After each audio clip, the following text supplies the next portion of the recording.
All right, perfect. Here we are, episode 18 of the Hybrid Athlete Podcast. It is March 10th. Um, Weather's starting to get better, and race season is pretty much in full swing now, at least for me. And I hope that for everyone else out there that's interested in running and doing kind of races and then lifting and doing this whole hybrid athlete thing, it's working out for you. Thank you for a couple of the subscribers who have subscribed lately. I saw about 15 to 18 new people subscribe to my channel. So much appreciated. I'll try to keep bringing you guys some good, kind of customized content, some good shorts with my personal progress and my personal, fitness updates and whatnot. And then in terms of these, these long form conversations, 15 to 20-minute videos, I'm going to provide you with kind of a case study reflection and input from me personally, from my experience. For those of you who never really have watched any of these videos or kind of don't know me personally, I basically have a background in, basically endurance races as well as weightlifting, meaning like, I try to do both at a pretty high level. I'm pretty advanced. Basically last year I ran a, 3-hour, 4-minute marathon. So real close to qualifying for Boston. My body weight's a little bit more than most that try to do the race. Most people that are my height, I'm 6'1", 6'1 and a half. And, I ran with a guy, I worked out with a guy last year for a while in training, and he weighs 54 pounds, and he's the same height as me. So most people that, do this type of stuff are lighter. So I kind of take a little bit of pride in the fact that I'm trying to do both, and it's a challenge and all that. But I think for this episode, I kind of gave an introduction last episode to like what my schedule looks like and my goal for doing a half marathon to start out this year. So I could speak a little bit to kind of the final training, regarding that race, which is coming up soon. And then get more into kind of like the ketogenic diet that I'm doing, and maybe better define keto for some of you who are interested in changing your diet or interested in basically just adopting like a new diet plan. I have a couple new clients that are really happy with the diet plans, the templates that I provided them. So I am certified as a trainer, a transformation specialist, an endurance specialist, bodybuilding specialist, and then basically just overall nutrition. So by definition, I am not licensed to, let me put this correctly. I am a nutrition specialist, meaning I'm a nutritionist, but I'm not allowed to create rules or diagnose and treat people that have a deficiency or that have a illness related to their nutrition. So they're two different things. I still have to, if I just want to, I can get that certification, that license, but basically related to just general to the community, providing recommendations and basically telling people what to eat and when to eat and how much to eat. I'm certified to do that. So just to clarify that. But related to that, I do have some nice diet templates I post on my social media accounts. I have an Instagram account that I'm using right now. I'm on YouTube, I'm on Facebook. I haven't posted too much on Facebook. It's more of my personal life with my wife and son, but basically fitness related. I'll be on LinkedIn too. I like to post my templates there. You kind of get some impressions and some views with those. So all positive feedback from those who have used my templates. So basically you can just, click and drag, and it's a selectable drop-down list on a Google Sheet. So if you have a Gmail account, I can just send those to you. They're real nice. Not too expensive either. I'm selling them for $60 just for a one-time purchase. And I do all the work for you. You just basically let me know. You can do it on the blog on my website, hybridlivingathletics.com. Or you can message me directly, and I'll basically just provide you with the template that only you have access to. And you can basically just use everything, select the quantities, the meals you want, your carbs, proteins, and fats. Everything's broken down for you on that home sheet, that you have for basically just a customized program for you that lasts, 1, 2, 3 months, depending on which one you want to do. So I guess that covers, basically the diet program, the template, and the kind of the foundation overall of what I'm about. And what I'd like to do in the next, this call at least, and maybe into the next one, is kind of get into, again, like just my training from the perspective of somebody who is either less advanced than me or as advanced as me, or either maybe even they're elite. Like there's plenty of people out there that are more advanced than I am, and that are damn near professionals or professionals themselves, that I think would resonate with this, and that would also agree with things that I share. I have spent some time educating myself on, optimizing training. So one thing I want to bring up is my weightlifting related to my endurance and my running as it starts now, especially since I'm into endurance season. So like I said, I'm basically 2 weeks into this is going to be the start of week 2 this week of like a kind of a half marathon prep, which really only takes me 2 to 3 weeks because I stay in pretty good cardiovascular shape throughout the year, over the winter before I do any races in the spring or summer. But that being said, I am basically getting into more running as opposed to weightlifting. So I work out 6 days a week and twice a day on Monday. So that's 7 times a week that I'm working out. And what I do is I basically just my total mileage will increase as I approach a race. But what I would recommend and what I want to share is basically my strategy for optimizing each workout. That's by muscle group when I'm lifting weights. That's by distance and pace when I'm running. And that's by different types of HIIT cardio like boxing or swimming or bike riding, whatever it is.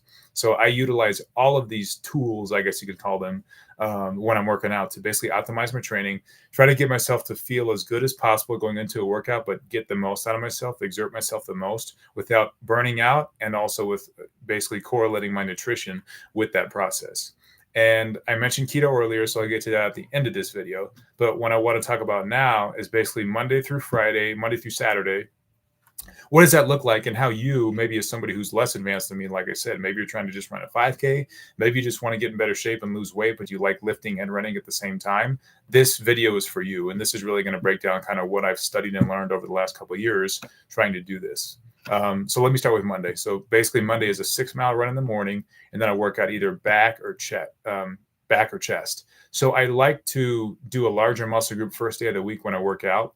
And a lot of people say Monday is International Chest Day for a reason. I mean, we all want to get a bigger chest, especially as men. That's important to us. We don't really care too much about, triceps or shoulders as much, or legs, but basically chest is kind of the ego lifting, muscle group that most people prioritize. So I'm not too different. I mean, I either do back or chest just because I preserve when I do a leg workout, I do a heavy leg workout, I'm pretty much burnt out for the next day or two, and I need a smaller muscle group to recover. So the reason I do either back or chest on Monday is because on Wednesday I do a long run, which is at this point it's a 12-mile run for time. So I try to pace it and get quicker as my training evolves. But basically that's what it looks like. Monday, back or chest, and then the evening workout is shoulders. And then the following day is what I didn't do, either back or chest. So if I do back on Monday, chest on Tuesday, vice versa. Chest on Monday, back on Tuesday. So basically I work out my entire upper body before I do a long run on Wednesday. And then what I do is after I do a long run, I hit leg machine or squats, something to where I'm already fatigued from running, but I hit my leg workout, larger muscle group, because I hit hypertrophy quick and I'm fatigued, but I focus on the connection, basically still getting a pump and still basically burning myself out for my entire body through Wednesday. So legs become less of a priority for me when I'm in an endurance training session, when I'm in a endurance phase. So that's why I work out legs on Monday, and I'll return to do legs on Saturday after I do another long run. So this is a little bit different than what I've previously done because I'm prioritizing.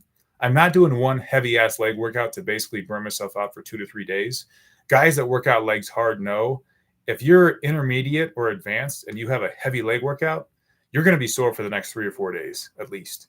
Even if you're advanced and you work out all the time, because that's basically you're causing a lot of trauma on your body, your nervous system, and it's the largest muscle group in your body. So I'm splitting those two and basically prioritizing them after I prioritize my running, which I'll report on that in the next couple episodes, but so far it's working out for me. I had a great session yesterday on Saturday where I ran 9 miles, and then I had a nice leg workout where it was basically heavy squats or as heavy as I could, and then hamstring on the machines. And I did quads on the machine on Wednesday, like I'm referring to, where I do run legs, Wednesday and Saturday. Those look the same.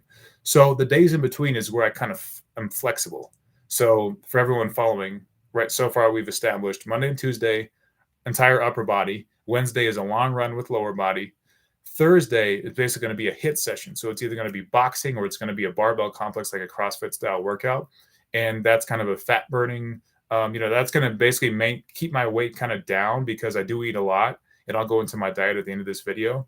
But I feel like heavy, high intense cardio keeps my VO2 max up. It keeps it optimal, and also it's a fat burning. Basically, you incinerate fat really when you do those CrossFit style workouts. There's a reason why CrossFit people look like some of the most fit people on the planet, is because the types of workouts like box jumps, kettlebell swings, all of those. They're very, very valuable for burning fat. If you're just a person who's trying to get in shape and not even do endurance races or become a bodybuilder necessarily, overall fitness, you could do it quickly too. A 10 to 15 minute high intensity CrossFit workout.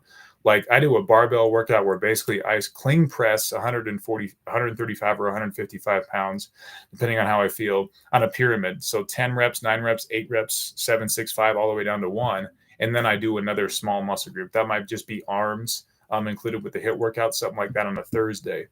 Now, when I get into Friday, that's kind of the one day of the week I haven't really explained yet. That's kind of the biggest variable day that I do. So I do have a client that I work out with usually on Friday. So I usually will recommend to him, hey, like this is what my schedule looks like. I'd prefer if we do maybe chest, because I haven't done chest since Monday sometimes, or my second back workout. So it's either a variation of chest or back, or even a combination of both. And that could look like dumbbell incline press with lat bar pull down, something like that, even a push pull on the same day.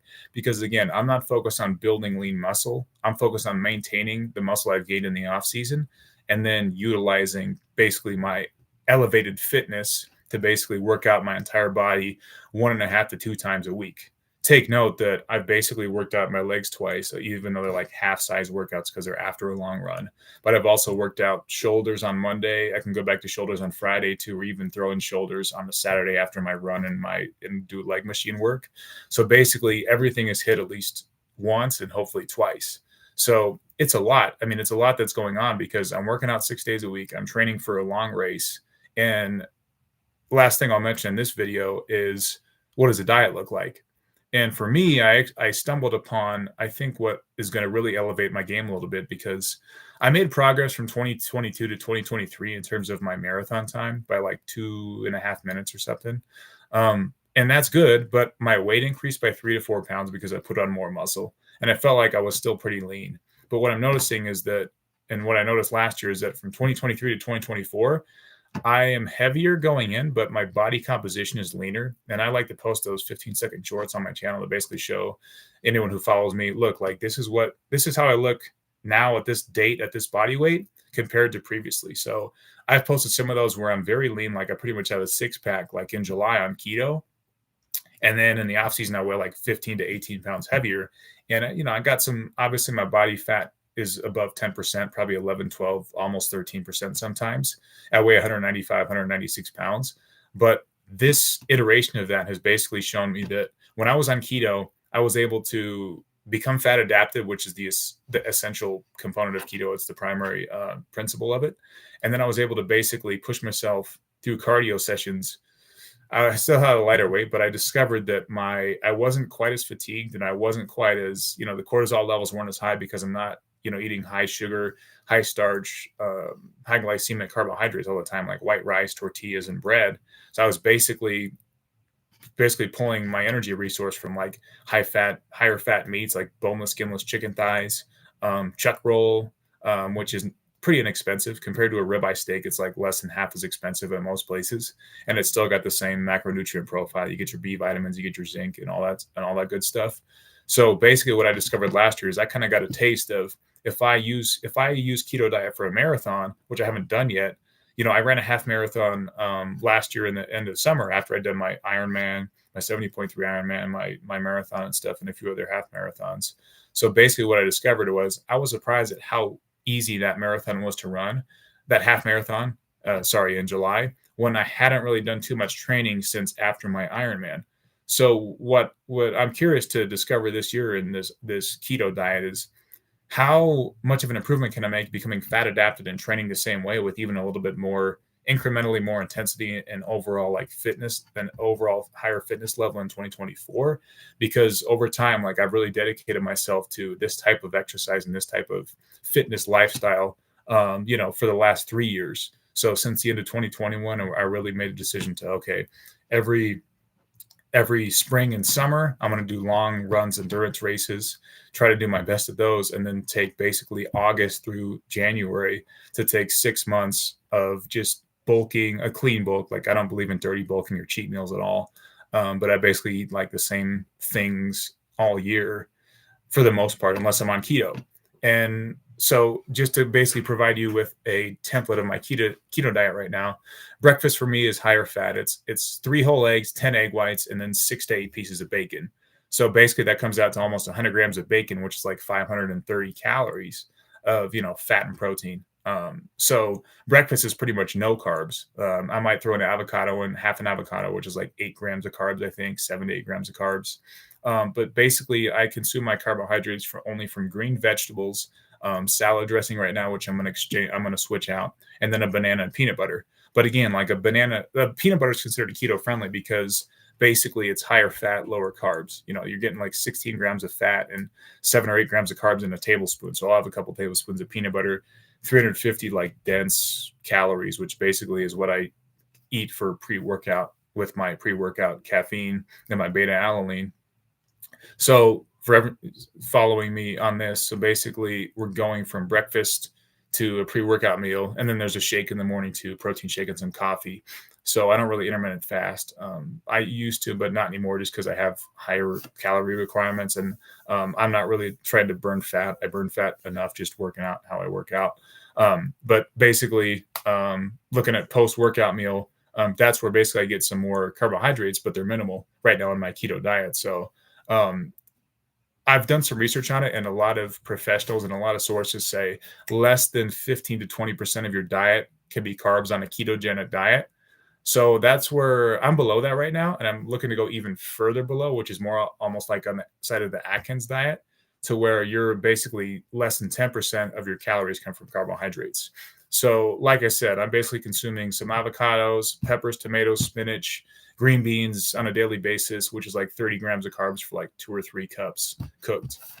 So that's kind of the carbohydrate source right now, but that's going to change. And when I change that, we're talking about like before I work out, I have a banana and 2 tablespoons of peanut butter, which is like 450 calories. I'm going to exchange that for 8 ounces of 80%, 20% ground beef, just straight up ground beef cooked. Maybe throw some salt on there, get some sodium for water retention, and that's it. So we're looking at a very concentrated consistent daily diet of less than 100 grams of carbohydrates, but eating nearly 4,000 calories. And I'm going to lose weight on that diet because I'm doing so much. But what excites me is that once I become fat adapted, I'm going to lean on that, how I felt. Basically, I'm just going off instinct. Like I felt so good, like in that half marathon, to where I was literally surprised. Like I hadn't trained. It's a 13.1 mile race, but after my Ironman on June 8th, I had 7 weeks between those races. I only did 2 or 3 long runs to prepare for this half marathon, and it felt fine. Like it was elevation change. It was in the mountains, so higher elevation than what I'm used to, but I really just knocked it out, and it felt easy. It felt simple. I felt like I could have done an extra 3-4 miles, after the finish line. So basically going off of that feeling, I want to track that this year and see how I feel, and how when you could become fat adapted. For any of you who have basically done the ketogenic diet, you really know, like you kind of like dial into, okay, now that I'm not consuming carbs and my body's used to it, I feel like I have energy, and I feel like the energy is coming from fats. And it's hard to explain, but yeah, when you're carb dependent, you're almost more of a volume eater. And that's what I like about keto is I don't feel like I have to keep, like just consuming, like shoveling rice and, bread or tortillas, whatever it is. I feel like I can just basically say, okay, some peanut butter here.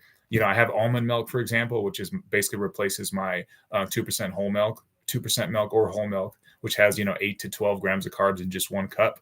So almond milk only has like, I think 30, 40 calories in a cup, which with less than 1 gram of carbohydrates. So it's keto friendly. If you want some taste, you can just add a sweetener to it, put it in your coffee. I have it in my protein shake now. So that's basically another substitution that's going to get me like really dialed into this keto diet. So, yeah, bottom line, first message, I guess I want to, broadcast out there related to the diet is I encourage anyone who's trying to get leaner, because I do get leaner when I'm on keto. And if you're not obsessed with strength, if you want to just look good, feel good, still, build muscle, you can still build muscle on a ketogenic diet.